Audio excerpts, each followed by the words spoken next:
আছো বলো? আশা করি প্রত্যেকে ভীষণ ভালো আছো। আজকে সকালে দেখো মৌসমটা কেমন, এই দেখো একেবারে বৃষ্টি ভেজা মৌসুম। দেখতে পাচ্ছ প্রচুর পরিমাণে বৃষ্টি পড়ছে, আর বৃষ্টি পড়েছি জানো একেবারে।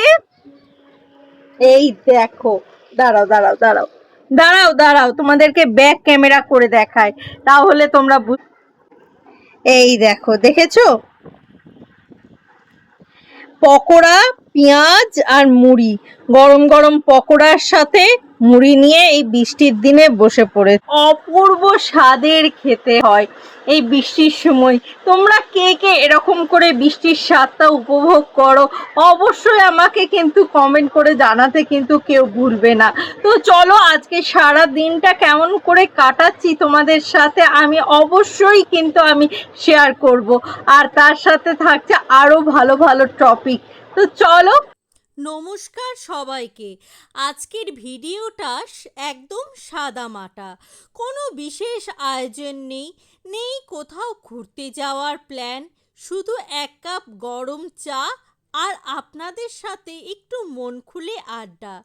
দিনের ব্যস্ততার মাঝে আমরা সবাই কখনো না কখনো একটু শান্তি চাই, তাই ভাবলাম আজ আপনাদের সঙ্গে বসে একটু গল্প করি।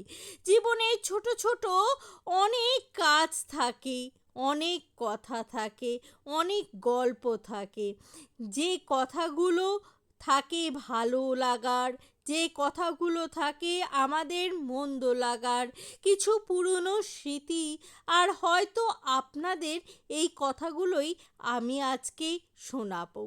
তাই আমার চা খেতে খেতে ভিডিওটা দেখুন, আর মনে মনে হবে যে আপনারাও হয়তো আমার সাথেই আড্ডা দিচ্ছেন। জানেন তো, আমি আগে চা খেতাম না। চা নিয়ে একটা ভালো টপিক আপনাদেরকে বলি।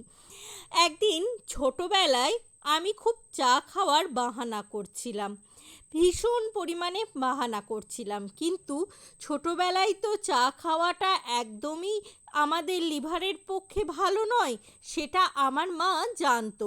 তো ছোট বাচ্চা, সে বড়দের দেখে দেখে চা খাওয়ার বাহানা তো করবেই, কিন্তু মা আমার সেই চা খাওয়ার বাহানাটা ছাড়ানোর জন্য করেছেটা কি সেটা শুনুন। কি হয়েছে যে চাটা একবার আমি চা মায়ের গ্লাস থেকে খাবো বলে এরকম করে প্রত্যেক দিন একবার করে মা খেতে বসছে, মায়ের সাথে চা নিয়ে বসছি, মা সেটা একদম পছন্দ করছে না। তারপরে একবার কি হয়েছে, ছোট বাচ্চা মেয়ে তো, আমার হাত লেগে চায়ের গ্লাসটা পড়ে গেছিল। সেদিন থেকেই আমি চা খাওয়া ছেড়ে দিয়েছিলাম, তো তা চা খেতাম না।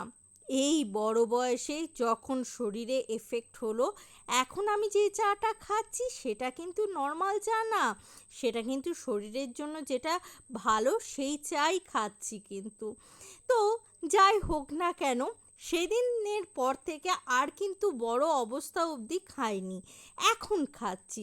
এবার তোমাদের প্রশ্ন উঠতে পারে, তোমার মা এরকম কেন ব্যবহার করেছিল?